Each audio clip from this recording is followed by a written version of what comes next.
De volta para falar sobre um alerta que foi emitido pela Agência Nacional de Vigilância Sanitária. A Anvisa está investigando uma possível relação entre registros de pancreatite aguda e o uso de canetas emagrecedoras. Segundo a agência, foram 6 notificações de mortes supostamente associadas à utilização deste tipo de remédio. E 17 nos Estados Unidos. E também há o registro de mais 145 casos suspeitos, esses números aqui no Brasil, entre 2020 e 2025. Vamos conversar sobre isso com quem entende do assunto. Está conosco o presidente da Regional São Paulo, da Sociedade Brasileira de Endocrinologia e Metabologia, Felipe Henning Gaia Duarte. Tudo bem com o senhor? Bom dia, doutor. Estou ouvindo muito bem. Primeiro, bom dia a Sabino, bom dia, Lupato, bom dia aos nossos ouvintes. E esse tema, de fato, é um tema bem relevante. Agora, a primeira mensagem que deve ficar para os ouvintes é que esse tema já é conhecido há mais de 20 anos. Desde o início das primeiras gerações das famosas canetas emagrecedoras, já se via nas pesquisas que poderia alguns pacientes apresentarem esse quadro de pancreatite. Porém, quando foi comparado com os pacientes no mesmo estudo que não estavam usando medicamento, verificou-se que não tinha diferença estatística entre os usos, entre quem usava o medicamento e quem não usava, e ter pancreatite. Isso por quê? Porque o próprio excesso de peso, o próprio diabetes, são fatores de risco para pancreatite. E um outro fator que a gente sabe também é que a perda de peso rápida, que pode acontecer tanto em quem fez uma cirurgia bariátrica, ou quem fez uma dieta muito bem feita com atividade física, ou quem está usando os medicamentos, pode levar à formação de microcálculos na vesícula biliar. Essas pedrinhas podem descer pelos túbulos biliares e impactarem ali do pâncreas, podendo fazer pancreatite. Então, isso já era algo que já vem sendo monitorado já desde antes de 2010. É algo que tanto com a liraglutida, que foi o primeiro, depois com semaglutida, agora tizepatida, conhecido como Mounjaro, é algo que tem sido monitorizado. E até o presente momento, o que a gente sabe é que a relação causal direta entre usar os medicamentos e pancreatite, a princípio, não parece ser diferente das pessoas que têm doenças, que usam remédio, e pessoas que não têm. Contudo, é muito importante esse tipo de alerta. Por quê? Porque muitas pessoas estão usando o medicamento sem o devido acompanhamento.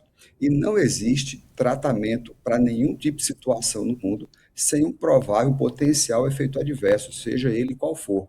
Então, é fundamental que um paciente que esteja usando esse tipo de medicamento seja acompanhado com um profissional. Recentemente, tem saído em algumas mídias novos casos de falecimento por pancreatite grave. A maior parte desses casos são relatos, notificações aos órgãos de vigilância de vários países. Contudo, quando você faz um relato desse modo, você apenas cita que o paciente teve um óbito por pancreatite e que naquele ambiente ele estava fazendo uso de algum medicamento, mas não necessariamente você tem uma relação de causa e efeito com o medicamento. Então, não necessariamente poderia ser a tizepatida, poderia ser uma perda de peso rápida com formação de cálculo na vesícula que levou a pancreatite. Ele poderia estar em uso de alguma outra substância, como álcool, por exemplo, também pode fazer pancreatite e causar esse efeito. Mas o principal da história é que fica o alerta para que toda substância, todo medicamento em uso, ele deve ser iniciado com a prescrição de um profissional habilitado e que faça o devido acompanhamento.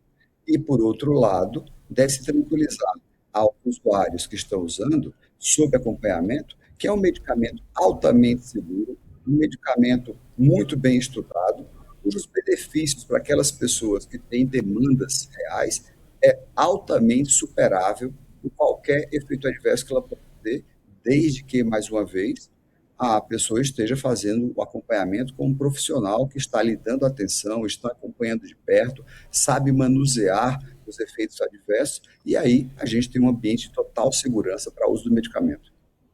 Agora, doutor, tem um problema paralelo a esse, que é a comercialização de produtos falsos ou irregulares, um mercado negro, né? Então, por que isso, que tipo de, melhor dizendo, que tipo de problema isso pode causar? Olha, comprar qualquer medicamento no mercado negro, mercado paralelo, você já parte da incerteza se aquela substância é de fato medicamento. Ponto um, né? Então, a gente já não, o indivíduo que adquire esse medicamento por essa via pode, muitas vezes, não estar adquirindo o remédio que ele quer, e sim alguma outra substância. Partindo agora do ponto de vista que não, de fato, o medicamento é a substância original, que foi feita com os controles de qualidade, o fato de você comprar no mercado negro, comprar via internet, já não garante, do outro lado, a qualidade e a estabilidade do produto. Como vimos em várias reportagens nas diversas mídias recentes, o transporte desses medicamentos foi feito, inclusive, dentro de pneu de caminhão. Acredito que todos aqui que já viajaram de carro, precisaram trocar um pneu de carro após uma viagem, sabem que aquele pneu ele aquece a temperaturas altas, bem dizer, cozinhando o medicamento. Então, um exemplo extremo de que a conservação dele pode fatalmente estar comprometida. São medicamentos que muitas vezes dependem de temperatura para se manter estáveis, depende de um acondicionamento adequado e na via do contrabando, na via ilegal, nada disso é certificado. Então, podendo levar desde efeitos adversos severos por não estar usando um medicamento, estar usando outra substância, esse produto feito de modo falsificado, de modo não fiscalizado, ele pode não estar puro, ele pode estar contaminado com germes que na manipulação foi introduzido ali, e ao você injetar esse germe, pode causar um quadro infeccioso severo e um efeito também muito objetivo e prático, pode fazer com que o indivíduo perca dinheiro suado à toa, porque pode estar comprando uma solução inerte, sem nenhuma atividade química ali, vendida apenas pelo pela fama dos medicamentos maravilhosos e perda de peso. Bom, doutor, eu queria que o senhor explicasse à nossa audiência o que é a pancreatite, porque até então muita gente nunca tinha ouvido falar sobre isso, pode levar à necrose do órgão e aí até à morte, é isso? Exato, exato. Então, para a nossa audiência, a gente tem que entender que todos nós temos o pâncreas, que é um órgão localizado na barriga e que ele tem duas funções. Ele produz alguns hormônios para regular o corpo, por exemplo, insulina, que controla a glicemia, controla o diabetes, mas também ele produz enzimas para digerir a nossa comida. Então, quando nós comemos, o alimento é primeiramente processado no estômago e depois a sua digestão no intestino vai prosseguir com a ação das enzimas produzidas pelo pâncreas. O pâncreas, como qualquer outro órgão, ele pode sofrer processos inflamatórios, ele pode inflamar. Existem várias causas disso. Álcool pode causar pancreatite, níveis de triglicéridos muito altos, vários outros medicamentos podem inflamar o pâncreas, levando a essa pancreatite. Pedras na vesícula é uma causa muito comum, que essa vesícula, ela quando excreta a bile, essa bile desce por uma via, por um cano, por um tubo, e que ele se junta com o tubo de drenagem do pâncreas. Se essa pedrinha entope ali, essas enzimas digestivas se acumulam dentro do pâncreas, podendo digerir o próprio órgão. E esse processo de digestão ou qualquer processo agressivo ao pâncreas leva a uma inflamação. Daí o sufixo "ite", que é de inflamação, pancreatite. Então, qualquer inflamação chama-se pancreatite. A depender da intensidade dessa inflamação, essa pancreatite pode ser tão grave, tão importante, que pode destruir as células do pâncreas, causando então o que a gente chama de necrose. E um quadro dessa severidade, ele ainda pode infeccionar, gerando um quadro de sepse, que é quando acumula muita bactéria e ela cai na circulação, e essa evolução aí severa pode ser fatal se não for atendida de modo adequado. Ou seja, de qualquer forma, há efeitos colaterais quando se toma esse medicamento. É por isso que precisa estar atento. Com certeza, não existe medicamento prescrito sem efeito adverso. Até porque, para ele funcionar, ele tem que se ligar em locais do corpo que vão reagir ao medicamento. E cada pessoa responde diferente. Algumas respondem numa intensidade certa, outras não respondem, outras respondem de modo muito intenso e aí vê efeitos adversos. Isso não se aplica só às canetas emagrecedoras. Isso se aplica a todo e qualquer medicamento que você venha fazer.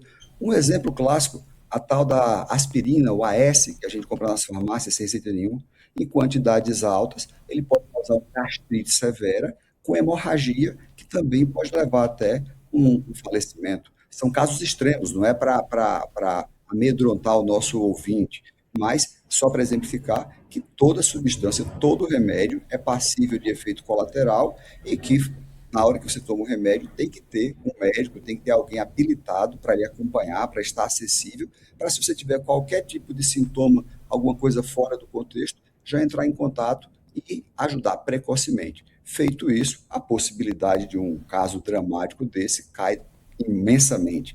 Então, aí é onde a gente diz que os medicamentos são seguros. E outra, ainda assim, né, voltando para os casos de pancreatite, se for olhar os números que foram relatados, quando temos por base que tem mais de 25 milhões de doses já usadas só dessa hepatita, ainda assim, estatisticamente, seria uma fração mínima, micro. Contudo, micro não é inexistente. Então, todo medicamento tem que ser acompanhado para, se tiver algum efeito adverso, nós estarmos atentos e ajudarmos. Para o leigo, que queira ter uma noção do que é que sente quando tem pancreatite, a característica mais comum é uma dor na região do estômago, que a gente chama de dor em barra, porque ela segue lateralmente para as laterais aqui da barriga. Essa dor ela vai para as costas, ali, a região da coluna. É uma dor bem intensa, que pode ser associada com náuseas e vômitos, e quando progride, febre e quadros mais sérios. Porém, é bem raro. Importante isso que o Dr. Felipe trouxe, de que os sintomas são claros, pelo que eu consegui entender, né?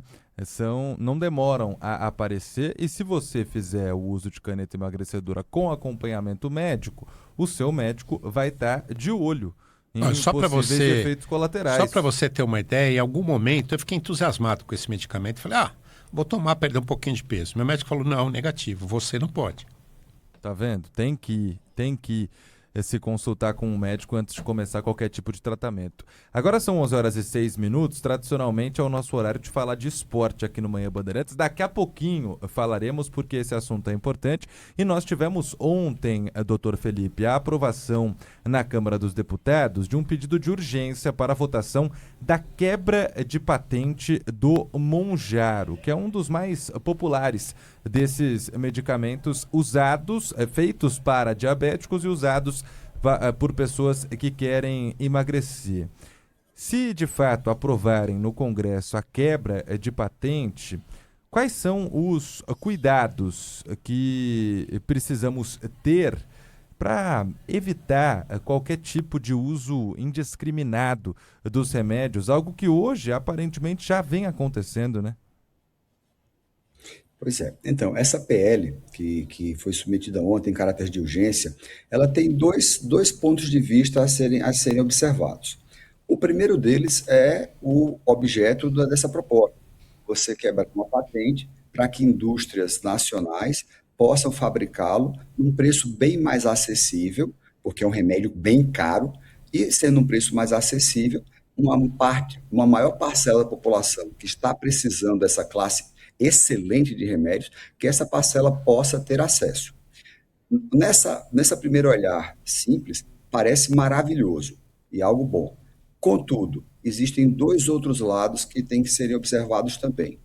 O primeiro deles, uma vez quebrada a patente, indústrias nacionais produzindo, tem de se haver um modo de garantir que o preço praticado seja realmente inferior de modo significante, não só 5%, 10%, que seja uma redução importantíssima de peso para que, de fato, as pessoas possam ter acesso, especialmente aquelas que têm múltiplas condições, excesso de peso severo, com diabetes, com triglicérides, fígado inflamado por gordura. Para esse pessoal, é excelente. Então, o primeiro contraponto tem que garantir que esse preço realmente seja um preço acessível. E o outro ponto também que tem que ser analisado é como que as multinacionais que investem bilhões para desenvolver um medicamento podem reagir à insegurança jurídica de lançar um medicamento num país É e ele isso. automaticamente tem a patente quebrada. Será que elas, posteriormente, novos medicamentos, elas vão ficar reticentes de lançar no Brasil e podemos ficar órfãos de medicamentos? Especialmente porque essas multinacionais que operam em escala mundial, o Brasil em si não representa uma parcela mais que 3, 5% do mercado deles. Então, num país que possa ter uma incerteza jurídica e cuja fatia de mercado não é muito grande, gera também essa preocupação que pode haver desincentivo deles trazerem novos medicamentos para cá. Então, tudo tem que ser pesado, olhando os prós e os contras com muita serenidade. Presidente da Regional São Paulo da Sociedade Brasileira de Endocrinologia e Metabologia, Dr. Felipe Henning Gaia Duarte, participou conosco aqui do Manhã Bandeirantes. Muito obrigado pelos esclarecimentos para lá de necessários a toda a nossa audiência. Um abraço. Um abraço e um bom dia a todos. Muito obrigado.